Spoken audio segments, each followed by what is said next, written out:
서울 변두리의 낡은 상가 2층, 새로 칠한 페인트 문 안쪽에는 묘한 정막만이 감돌고 있었죠. 이곳은 박영나가 세상에서 유일하게 숨을 쉴 수 있는 공간이자 지금은 위태로운 도피처였습니다. 가출 이틀째인 영나는 낡은 가죽 소파 구석에 무릎을 끌어안고 웅크려 앉아 있었습니다.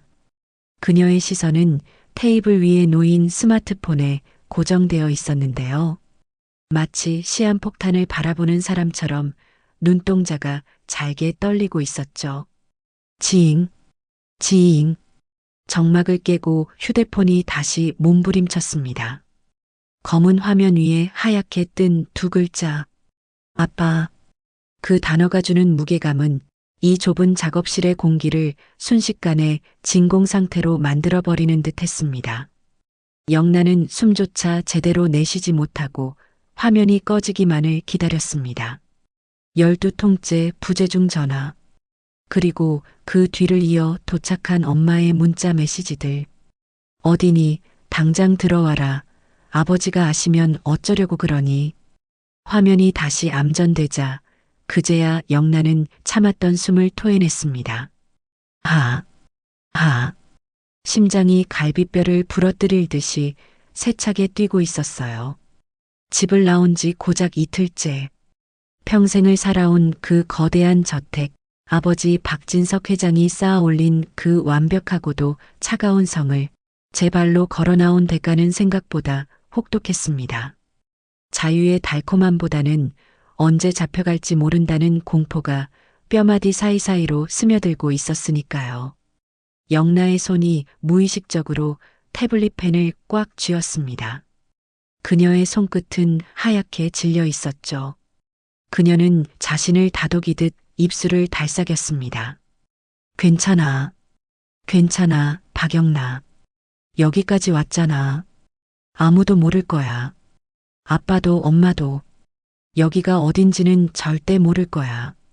하지만 스스로에게 건네는 위로는 허공에서 힘없이 부서졌습니다. 그녀는 알고 있었거든요. 대한민국 재계 서열에 드는 아버지에게 딸 하나를 찾아내는 일쯤은 손바닥 뒤집기보다 쉽다는 사실을 말입니다. 그럼에도 불구하고 그녀가 이 낡은 소파를 떠나지 못하는 이유는 단 하나였습니다.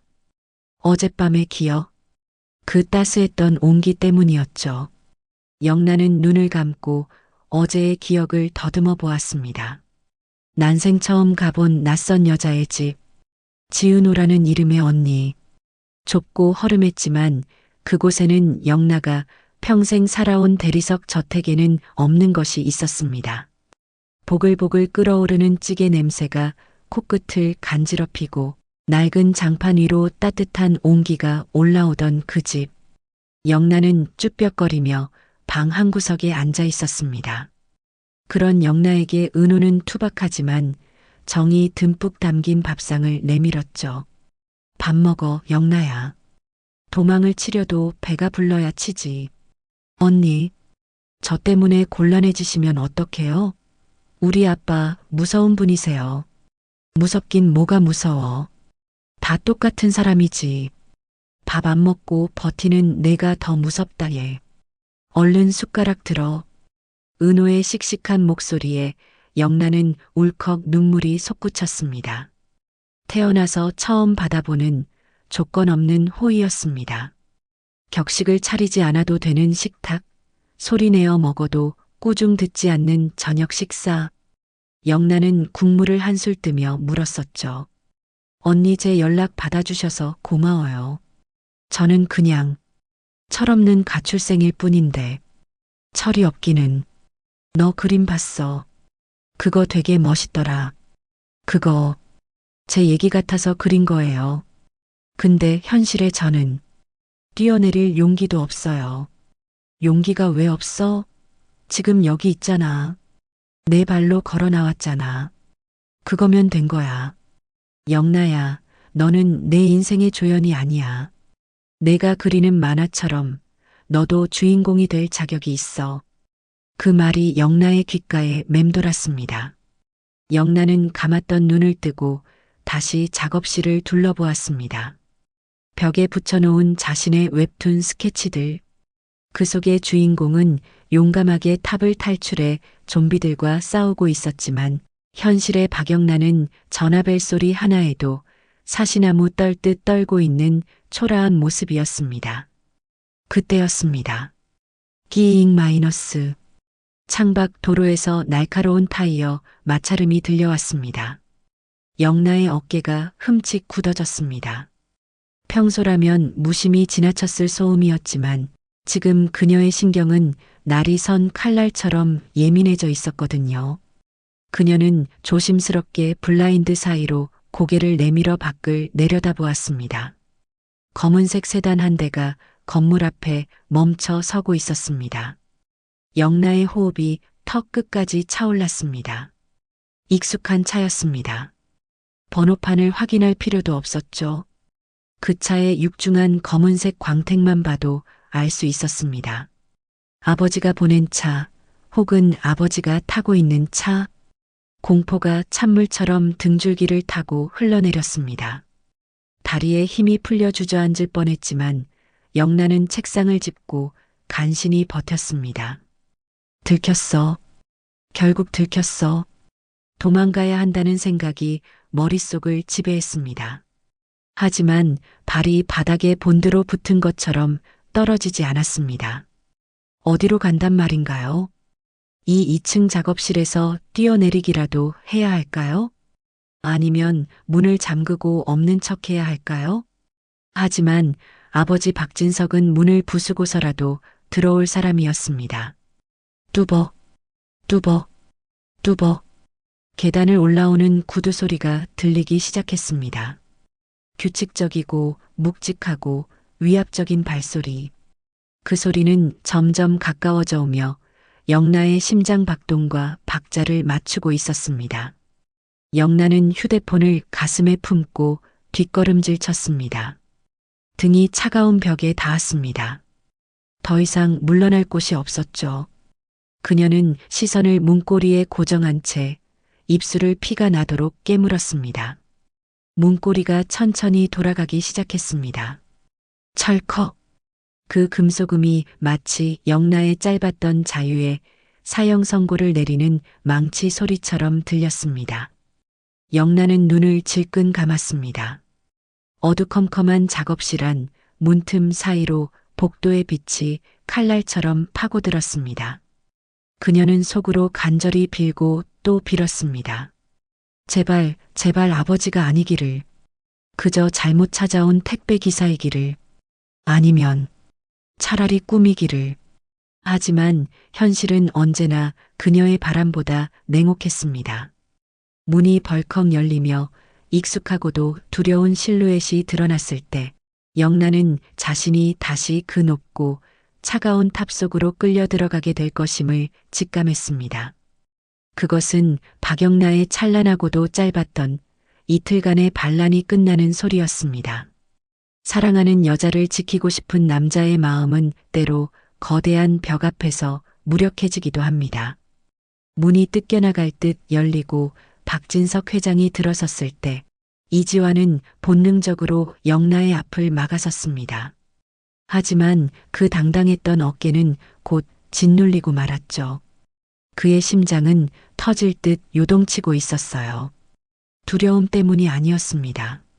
눈앞에 서 있는 저 남자가 자신이 사랑하는 여자의 아버지라는 사실, 그리고 자신을 철저히 아랫사람으로 규정짓는 저 오만한 눈빛에 대한 분노 때문이었습니다. 여기서 작당질 들이었군. 내 딸이 내 장난감이라도 되는 줄 알았나? 감히 우리 집안의 이름을 내 앞가림에 이용하려 들다니 오만하기 짝이 없군. 회장님 말씀이 지나치십니다. 영나 씨는 스스로의 의지로 그림을 그리고 싶어 했습니다. 지화는 최대한 예의를 갖춰 말하려 애썼습니다. 하지만 돌아온 것은 경멸 어린 비웃음뿐이었죠. 진석은 지환을 이제 인격적으로 대우하지 않았습니다. 그저 값비싼 가구에 묻은 먼지를 털어내듯 귀찮고 하찮은 존재로 취급할 뿐이었습니다. 의지? 내까짓게 감히 내 딸의 의지를 논해? 보디가드로 밥벌이 좀 시켜줬더니 주인을 물려고 들어? 아빠, 그러지 마세요. 지환 오빠는 아무 잘못 없어요. 제가 오자고 한 거예요. 시끄러워. 너도 정신 차려. 이런 놈이랑 어울리라고 널 금지옥엽 키운 줄 알아? 진석은 거칠게 영나의 손목을 낚아챘습니다. 지환이 반사적으로 한 발짝 다가서려 했지만 영나의 눈빛이 그를 막아세웠습니다. 오지 마, 제발 오지 마. 그녀의 눈은 그렇게 말하고 있었어요. 지금 지환이 나선다면 아버지는 그를 사회적으로 매장시킬 힘이 있는 사람이었으니까요. 영나야, 다신 내 눈에 띄지 마라. 그리고 내 딸 근처에 얼씬도 하지 마. 그땐 정말 밥줄이 아니라 목숨줄을 걱정해야 할 테니까. 어울리는 자리가 따로 있는 법이다. 발밑에 흙이 하늘의 구름이라도 된 양 착각하지 마라. 내가 설 곳은 여기가 아니다. 쾅! 문이 닫히는 소리가 지환의 가슴을 후려쳤습니다. 작업실에 홀로 남겨진 지환은 바닥에 주저앉고 말았습니다. 벽에 붙은 영나의 그림 속 주인공은 자유를 찾아 날아오르고 있었지만 현실의 지환은 날개 꺾인 새처럼 초라했습니다. 그는 자신의 무력함에 치를 떨며 바닥을 내리쳤습니다. 제기랄. 손등이 까져 피가 배어 나왔지만 가슴속의 통증에 비하면 아무것도 아니었죠. 사랑하는 여자가 끌려가는 걸 보고만 있어야 했던 그 비참함. 지환의 눈동자에 서서히 도끼가 서리기 시작했습니다. 더 이상 당하고만 있지 않겠다는 무시당한 자의 슬픈 분노가 타오르고 있었던 겁니다. 한편 고성의 여사는 소파에 앉아 찻잔을 만지작거리고 있었습니다. 겉보기엔 우아하고 평온해 보였지만 찻잔에 담긴 홍차 수면은 미세하게 떨리고 있었죠.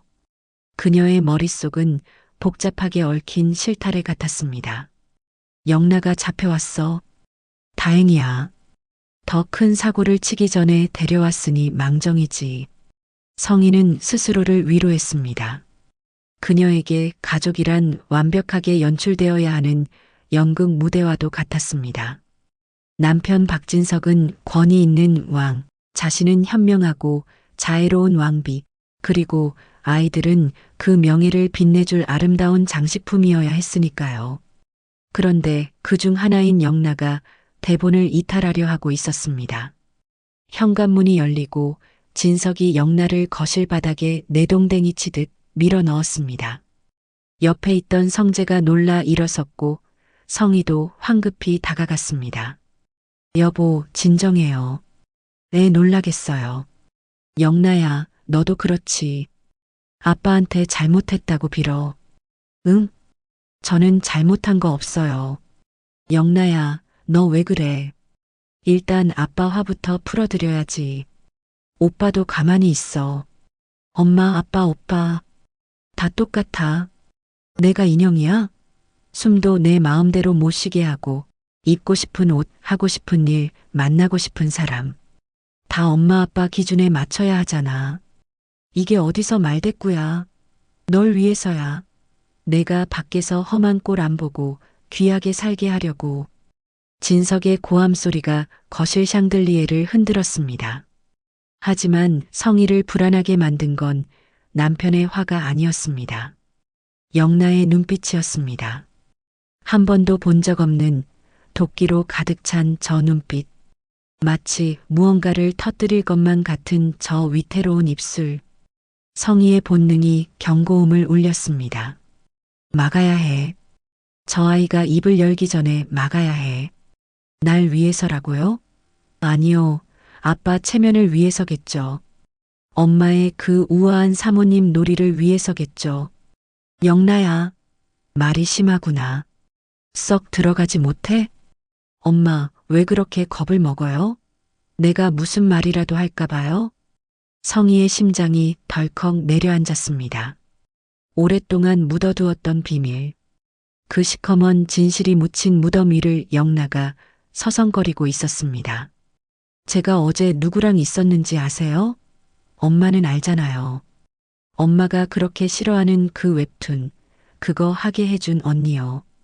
그게 누군데? 대체 어떤 여자길래 너를 이렇게 망쳐놔? 은호 언니요. 지은호. 그 이름이 나오는 순간 성희의 세상은 일시 정지되었습니다. 지은호. 버려진 딸. 그리고 아들의 간을 위해 철저히 이용하려 했던 도구. 그 이름이 왜 여기서 영나의 입에서 튀어나온단 말입니까? 성희의 얼굴에서 핏기가 완전히 사라졌습니다. 아빠, 그 사람이 왜 죽은 듯이 숨어 살아야 했는지 직접 물어보세요. 엄마가 만든 그 지옥에서 가장 처참하게 부서진 사람이 누군지 말이에요. 안 돼. 성희는 자신도 모르게 비명을 지르며 영나에게 달려들었습니다. 그리고 영나의 입을 틀어막으려 했죠. 그것은 이성이 아닌 생존 본능이었습니다. 여보, 영나가 지금 제정신이 아니에요. 충격을 받아서 헛소리를 하는 거예요. 성재야, 뭐하니? 동생 데리고 올라가. 이거 나요. 엄마, 왜 그래요? 사실이잖아요. 다들 뭐 하는 거야? 짝. 날카로운 파열음이 거실을 갈랐습니다. 진석의 손이 영나의 뺨을 올려붙인 것입니다. 영나는 휘청이며 바닥으로 쓰러졌고 거실에는 찬물을 끼얹은 듯한 정적이 흘렀습니다. 성희는 숨을 헐떡이며 물러섰습니다. 손이 사시나무 떨듯 떨려왔습니다. 내가 무슨 짓을... 너무 흥분한 나머지 과잉 반응을 보이고 말았습니다. 그리고 고개를 들었을 때 그녀는 마주치고 말았습니다. 남편 박진석의 눈을요. 진석은 영나를 때린 자신의 손을 보지 않았습니다. 쓰러진 딸을 보지도 않았습니다. 그는 기이할 정도로 공포에 질려 있는 아내 고성희를 뚫어지게 응시하고 있었습니다. 당신, 그 여자 알아? 네.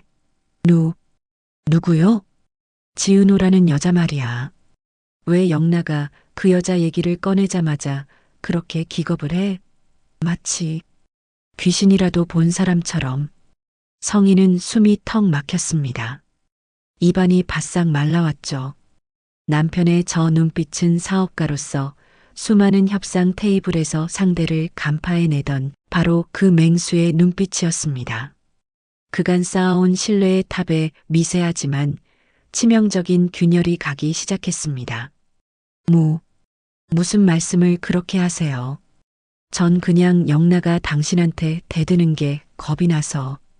진석은 대답하지 않았습니다. 그 침묵이 성희를 더욱 옥죄어 왔습니다. 진석은 천천히 뒤돌아 2층으로 올라가는 계단을 향했습니다. 하지만 성희는 알 수 있었죠. 남편의 의심은 이제 막 싹을 틔웠고 그 뿌리는 걷잡을 수 없이 깊게 파고들 것이라는 사실을요. 소파에 털썩 주저앉은 성희는 덜덜 떨리는 두 손을 맞잡았습니다. 화려한 샹들리에 불빛 아래 그녀의 얼굴은 마치 깨지기 직전의 석고상처럼 창백했습니다. 안 돼. 이대로 무너질 순 없어. 우진이 회복만 잘 되면. 그때까지만 버티면 되는데. 은호야, 내가 감히 내 딸까지 건드려? 내가 감히. 공포는 곧 도끼 어린 증오로 바뀌고 있었습니다. 궁지에 몰린 쥐가 고양이를 물듯 성희의 모성애는 비틀린 방향으로 폭주를 준비하고 있었습니다. 우아한 저택의 거실에는 폭풍전야의 고요만이 무겁게 내려앉았습니다. AP그룹의 로비에는 팽팽한 긴장감이 감돌고 있었습니다. 2층 난간에 기대선 이지혁의 눈매가 날카로워졌습니다. 회전문을 밀고 들어서는 저 중년의 신사, 대한민국 재계의 거물, 박진석 회장이었습니다. 지혁은 입술을 꽉 깨물었습니다. 저 남자가 왜 여기에 왔는지 짐작하는 건 어렵지 않았습니다. 동생 지환에게서 들은 작업실 소동, 그리고 영나가 뱉어버린 지은호라는 이름. 의심 많은 박진석이 그 연결고리를 확인하러 온 것이겠죠. 하지만 지역의 가슴속에서 끓어오르는 건 어떤 계획이나 흥분이 아니었습니다. 그것은 뜨거운 분노였습니다. 내 여동생 수빈이를 돈으로 찍어 누르려 했고 내 남동생 지환이를 하인 취급하며 모욕했던 그 오만함에 대한 순수한 분노였죠. 감히 여기가 어디라고 발을 들여. 지역은 거칠게 계단을 내려갔습니다. 그의 구두 소리가 로비의 정막을 깨뜨렸습니다. 박진석이 고개를 돌려 지역을 발견했습니다. 이지혁, 대표라고 했나? 네. 성재 아버지께서 여긴 어쩐 일로 오셨습니까? 저희 회사엔 볼 일이 없으실 텐데요. 지역의 목소리에는 날이 서 있었습니다. 하지만 진석은 아랑곳하지 않고 지역을 위아래로 훑어보았습니다. 마치 물건을 감정하듯 불쾌한 시선이었죠. 내 아내를 아나? 고성이라고. 비서실에서 보고가 들어오더군. 여기 인테리어 팀장이라는 지은호라는 여자가 내 아내와 동선이 겹친다고. 그리고 자네, 내 며느리 될 뻔했던 수빈 양과 남매지. 영나 보디가드였던 지왕군도 그렇고. 진석은 예리했습니다. 흩어져 있던 퍼즐 조각들을 기어이 맞춰내고 만 것입니다. 얼마를 원하나? 협박의 대가가 돈이라면 차라리 솔직하게 요구해. 뒤에서 구질구질하게 굴지 말고. 그 말에 지역의 이성이 툭 끊어지는 소리가 들렸습니다. 한몫 챙기려는 수작이라니. 끝까지 자신들을 돈이나 뜯어내려는 거머리 취급하는 저 태도. 지역은 한 걸음 바짝 다가섰습니다. 말씀 함부로 하지 마십시오. 뭐? 착각이 심하시군요. 우리는 당신들의 그 더러운 돈엔 관심 없습니다. 내 동생 수빈이 당신이 불러다 없는 집 자식이라 무시했죠? 지환이한테는 주제 파악하라며 모욕 주셨다면서요. 그건 사실을 말한 것뿐이고 그 대단하신 사실 때문에 당신이 지금 뭘 놓치고 있는지 아십니까? 지역이 쏘아붙이려는 찰나 현관 쪽에서 인기척이 느껴졌습니다. 외근을 나갔던 은호가 들어오고 있었습니다. 지역의 심장이 덜컥 내려앉았습니다. 은호는 진석을 보자마자 그 자리에 얼어붙었습니다. 은호는 고성이가 성재 선배의 엄마라는 걸 안 이후 모든 것을 확인했던 차였습니다. 진석 역시 은호를 알아보았죠. 사진으로 이미 확인했을 테니까요. 진석의 시선이 지역과 은호 사이를 오갔습니다. 당신이 지은호요? 영나가 당신을 제일 불쌍한 사람이라고 했어. 내 아내가 당신 이름만 듣고 사색이 됐고. 대체 당신, 내 아내랑 무슨 관계야? 로비에 있는 직원들의 시선이 집중되었습니다. 지역은 더 이상 이곳에 서 있을 수 없다고 판단했습니다. 은호를 보호해야 했습니다.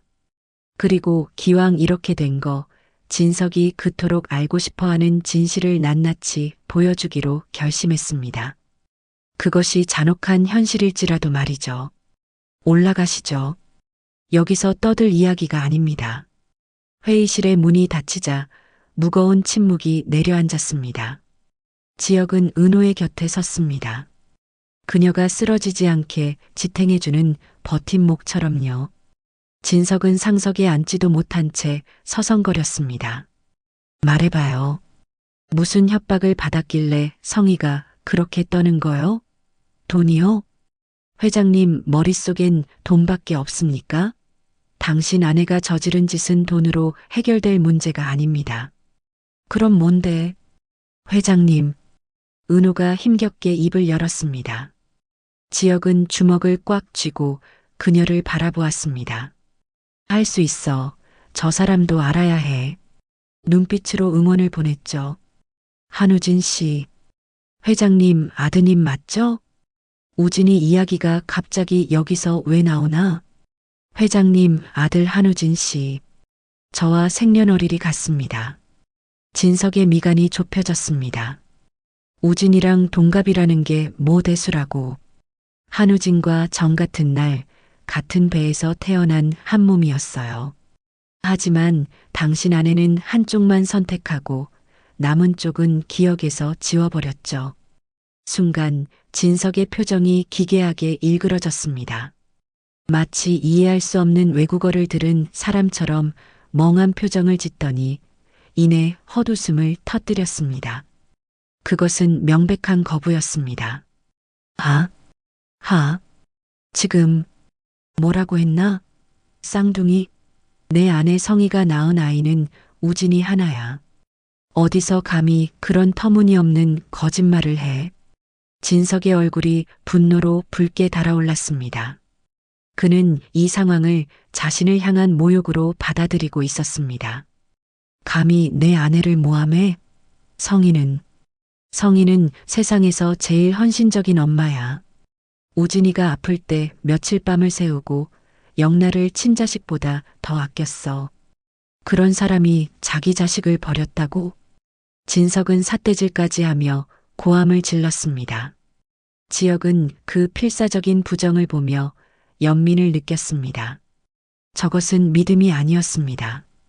자신이 믿어온 인생이 거짓일 리 없다는, 무너지지 않으려는 자아의 비명이었습니다. 지역이 차갑게 끼어들었습니다. 맞습니다. 헌신적이었죠. 끔찍하게 헌신적이어서 문제였던 겁니다. 회장님, 논리적으로 생각해 보십시오. 우리가 거짓말을 해서 얻을 게 뭡니까? 유전자 검사 한 번이면 들통날 거짓말을 굳이 여기까지 와서 회장님 면전에 대고 할 이유가 있습니까? 지역의 날카로운 지적에 진석의 고함이 뚝 멈췄습니다. 그의 눈동자가 불안하게 흔들리기 시작했습니다. 이성은 확인해 봐야 한다고 외치고 있었지만 감정은 아니야라고 소리치고 있는 것이 분명했습니다. 그렇다면 100번 양보해서 당신 말이 사실이라 치자. 버려졌다며. 26년 동안 남남으로 살았다며. 그런데 왜 이제 와서 나타난 거야? 결국 보상받고 싶어서 온 거 아니냐고. 진석은 마지막 지푸라기라도 잡듯 돈이라는 명분을 다시 꺼내 들었습니다. 그래야만 이 상황이 납득될 테니까요. 그때 지역은 결정타를 날렸습니다. 맞아요. 나타났죠. 다만 제가 아닌 당신 아내 고성희가 저희에게 나타났죠. 고성혜 씨가 26년 만에 버린 자식을 찾은 이유? 모성애가 아니라 부품이 필요해서였습니다. 아들을 살리기 위해 딸의 몸을 빌려 쓰려던 거죠. 엄마라는 여자가 평생 남처럼 살던 딸 앞에 나타나서 무릎 꿇고 빌더군요. 살려달라고요? 아니요. 내간을 내놓으라고요. 오직 아들을 위해서. 회의실의 공기가 싸늘하게 식었습니다. 진석은 뒷걸음질 쳤습니다. 다리에 힘이 풀린 듯 휘청거리더니 회의용 의자 등받이를 힘겹게 붙잡았습니다. 아니야. 말도 안 돼. 제가 그 기증자예요. 고성혜 씨가 시킨 대로. 이름도 숨기고 얼굴도 숨기고 수술대에 올랐어요. 엄마니까. 그래도 날 낳아준 엄마가 오빠를 살려달라고 비니까. 은호의 뺨 위로 뜨거운 눈물이 흘러내렸습니다. 진석의 입에서 짐승의 신음 같은 소리가 터져나왔습니다. 그는 손으로 입을 틀어막았습니다. 구역질이 치밀어 오르는 듯 했습니다. 내가 그동안 누구와 산 거야? 진석의 목소리는 갈라져 형체를 알아듣기 힘들 정도였습니다. 그 거만했던 회장의 위용은 온데간데 없고 배신감에 난도질당한 한 남자의 초라한 형상만이 남아 있었습니다. 사람이 어떻게 자기 자식한테. 그는 비틀거리며 의자에 주저앉았습니다. 아니, 무너져 내렸다는 표현이 더 정확했습니다. 테이블 위에 엎드린 그의 어깨가 격렬하게 들썩이기 시작했습니다. 터져나온 것은 말이 아니라 비명이었습니다.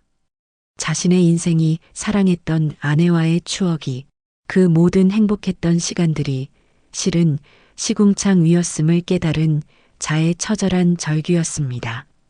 지역은 차마 그 모습을 똑바로 볼 수 없어 시선을 돌렸습니다. 통쾌함 따위는 없었습니다. 그저 한 인간의 영혼이 파괴되는 소리를 듣는 것 같은 서늘한 공포와 연민만이 가슴을 짓눌렀습니다. 한참의 시간이 흐른 뒤 진석이 고개를 들었습니다.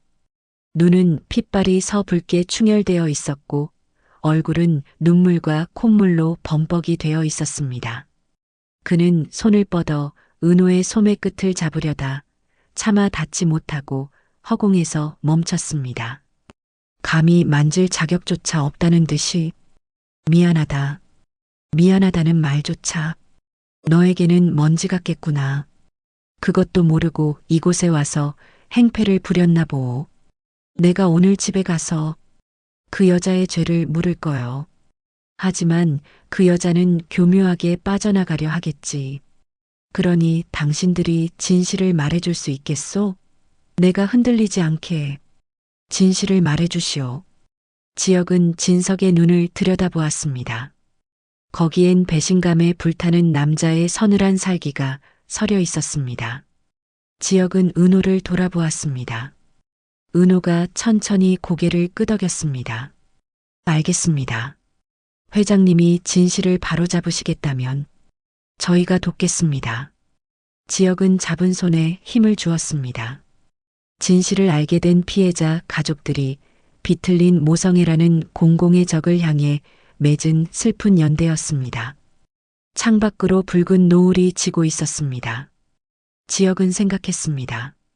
오늘 밤 저 거대한 평창동 저택은 그 어느 때보다 차갑고 어두운 밤을 맞이하게 될 것이라고요. 진실의 칼날을 쥔 박진석이 돌아가고 있었으니까요. 성인은 억울하고 분했습니다. 내가 이 집안을 위해 26년을 어떻게 살았는데 병약한 우진이를 살리기 위해 그리고 우리 가족의 완벽한 행복을 지키기 위해 내가 어떤 희생을 감내했는데 감히 내가 내 뱃속으로 낳아 금지옥엽 키운 딸이 내 등에 비수를 꽂으려 하다니요. 남편 박진석이 집을 나간 지 벌써 2시간이 훌쩍 지나 있었습니다. 괜찮을 거야. 별일 없을 거야. 그냥 홧김에 영나 작업실에 가서 짐이나 챙겨오는 걸 거야. 은호 그 계집애를 만났을 리 없어. 설마 그 짧은 사이에 그년이 입을 놀렸겠어? 아니야, 그럴 리 없어. 그때였습니다. 끼잉 마이너스. 박진석이 거실로 들어섰습니다. 성인은 숨을 죽이고 남편의 얼굴을 살폈습니다. 화가 머리끝까지 난 걸까요? 아니면 의심의 눈초리로 자신을 추궁할까요? 그런데 진석의 표정은 묘했습니다. 소리를 지르지도 물건을 집어던지지도 않았습니다. 오히려 지나치게 차분하고 고요했죠. 여보, 오셨어요? 성희가 애써 목소리 톤을 높이며 밝게 맞이했습니다. 떨리는 입꼬리를 억지로 끌어올려 미소를 지어 보였죠. 어디 갔다 오세요? 연락도 없이 나가셔서 제가 얼마나 걱정했는지 알아요? 그런데 진석은 성희를 마치 투명 인간 취급하듯 스쳐 지나갔습니다. 그의 시선은 오직 소파 구석에 죄인처럼 움츠러든 딸 영나에게만 고정되어 있었죠. 성희는 허공에 뻗은 자신의 손이 무한해지는 것을 느꼈습니다. 남편이 자신을 이렇게 철저히 무시하다니. 결혼 생활 동안 이런 적은 단 한 번도 없었습니다. 진석은 영나의 앞에 섰습니다. 영나는 또다시 맞을까봐 어깨를 잔뜩 움츠리고 고개조차 들지 못하고 있었죠. 그런데 진석의 입에서 나온 말은 성희의 예상을 완전히 빗나간 것이었습니다. 영나야. 믿을 수 없을 만큼 부드러운 목소리였습니다. 네. 아빠. 아까 많이 아팠지? 아비가. 딸내미 속도 모르고 무턱대고 손을 올려서 미안했다. 진심으로 사과하마. 이 못난 아비를 용서해다오. 성희는 귀를 의심했습니다. 그 불같은 성격의 박진석이 가부장적인 권위로 똘똘 뭉친 그 남자가 자식에게 고개를 숙이고 사과를 하다니요. 게다가 영나가 가출까지 감행하며 집안을 발칵 뒤집어 놓았는데도 말입니다. 성희는 안도감보다는 더 큰 의구심이 들었습니다. 왜 저러지? 뭘 보고 온 거야? 혹시 너무 화가 나서 실성이라도 한 건가? 진석은 들고 있던 가방에서 태블릿 PC를 꺼내 영나에게 건넸습니다. 작업실에 두고 왔던 것이었습니다. 그리고 영나야, 내가 그린 웹툰 말이다. 제 웹툰이요? 그래. 아까 작업실에 가서 처음부터 찬찬히 읽어봤다. 꽤 재미있더구나. 좀비가 나오는 설정이 내 나이대에는 좀 낯설긴 했지만 그래도 빨려 들어가는 힘이 있었어. 그림도 훌륭하고 스토리도 아주 탄탄하더구나. 영나의 눈이 휘둥그레졌습니다. 칭찬이라니요. 며칠 전까지만 해도 쓸데없는 짓, 광대나 할 짓이라고 무시당했던 그림이었습니다. 태어나서 처음 듣는 아버지의 인정에 영나의 눈에서 뜨거운 눈물이 주르륵 흘러내렸습니다.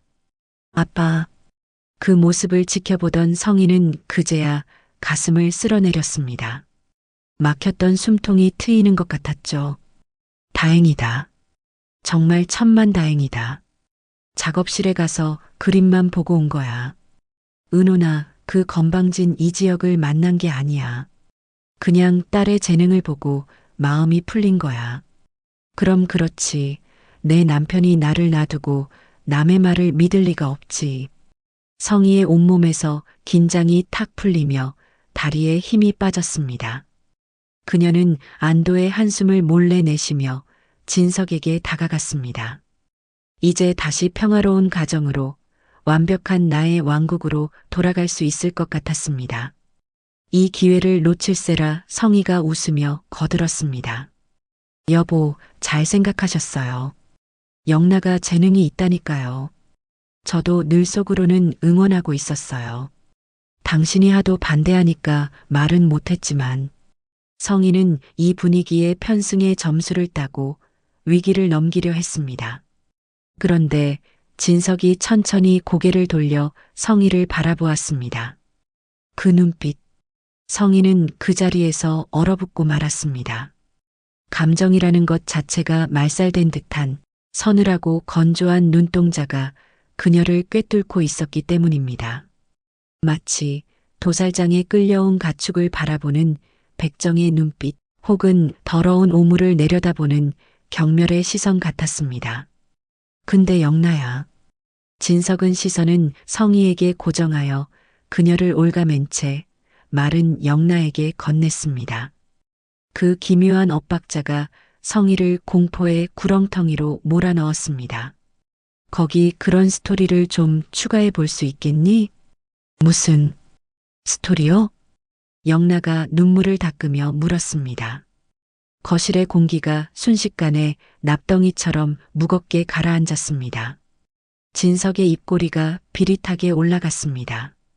그것은 웃음이 아니었습니다. 완벽한 가정을 만들기 위해 자기 핏줄까지 제물로 바친 마녀의 잔혹 동화라고 해두지. 남편까지 속여가며 평생을 무대 위에서 산 여자의 최후 말이야. 쿵. 성희의 심장이 바닥으로 떨어져 산산조각이 났습니다. 숨을 쉴 수가 없었습니다. 세상의 소리가 웅웅거리며 멀어졌습니다. 남편의 입술이 움직이는 모습만이 슬로 비디오처럼 보였습니다. 쌍둥이를 낳았는데 아들은 데리고 가고 딸은 가치가 없다고 차가운 길바닥에 쓰레기처럼 버렸지. 성희는 뒷걸음질 쳤습니다. 다리가 후들거려 도저히 서 있을 수가 없었습니다. 소파 팔걸이를 간신히 붙잡았지만 손톱이 하얗게 질릴 정도로 힘이 들어갔습니다. 알고 있어. 다 알고 있어. 어떻게, 대체 어떻게. 진석의 목소리는 낮고 차분했지만 성희에게는 천둥 소리보다 더 크게 고막을 때리며 뇌를 뒤흔들었습니다. 버린 딸을 다시 찾아가. 딸이 그리워서가 아니야. 용서를 빌기 위해서도 아니지. 오직 하나 아들이 죽어가니까 간이 필요해서 말이야. 여보, 그만. 성희의 입술이 파르르 떨렸습니다. 영나의 눈도 커졌습니다. 손으로 입을 틀어막으며 경악했습니다. 아버지가 자신의 웹툰 소재를 이야기하는 것이 아니라 이 집안의 추악한 진실을 폭로하고 있다는 것을 깨달았기 때문입니다. 그 끔찍한 사실을 오랫동안 남편한테 철저히 숨긴 채 진석이 한 걸음 다가왔습니다. 그 한 걸음이 성희에게는 저승사자의 발걸음처럼 느껴졌습니다.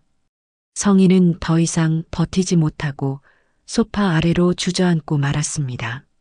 자식을 살리겠다고 다른 자식의 숨통을 조인 그 비틀린 사랑을 세상이 뭐라고 부를지 궁금하군. 막장 드라마보다 더 지독한 현실 아닌가. 성희의 눈앞이 하얗게 전멸했습니다. 누구입니까? 은호입니까? 아니면 이 지역 그놈이 기어이 다 풀어버린 겁니까? 머릿속이 하얗게 타버린 것 같았습니다. 남편은 모든 것을 알고 있었습니다. 이미 판결을 내린 재판관의 눈을 하고 있었습니다. 그런 이야기 말이야. 진석이 다시 영나를 돌아보며 부드럽게 물었습니다. 하지만 그 부드러움은 성희의 심장을 난도질하는 예리한 칼날이었습니다. 내 웹툰에 넣을 수 있겠니? 아주 자극적이고 재미있는 소재 아니겠니? 사람들이 보면 막장 드라마라고 욕할지도 모르겠구나. 세상에 그런 엄마가 어디 있냐고 말이다.